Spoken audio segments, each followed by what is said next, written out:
Vad är ditt budskap? Ja, mitt budskap är att jag ska ingå äktenskap. Aha. Med vem då?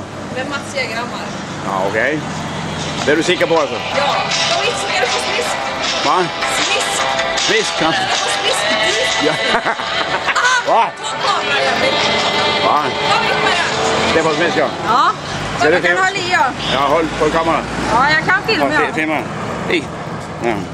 Men du, Ja. det kostar 5 kronor. Ja, okej. Ja. Vad är det framme? På 10 då? Ja, ska du ha 2 då? Jag vet inte. Det var mycket. Vet du? Vad tror du då? Ja, men du, 20 kronor smisk. då får du en sån. Hallå? Okej, skynda för att komma in. Ja, den. Och så vänder du om då. Okej. Ja, så. Vilka hård ram du hade. Så, ska du ha en till? Ja, okej, kom igen. Nej! Nej!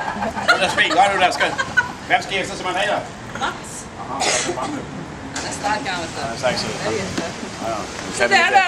Jag känner mig till er Mats, ja. Ja, det gör vi. Jag har trätt bodybuilding-samling. Jag vet det.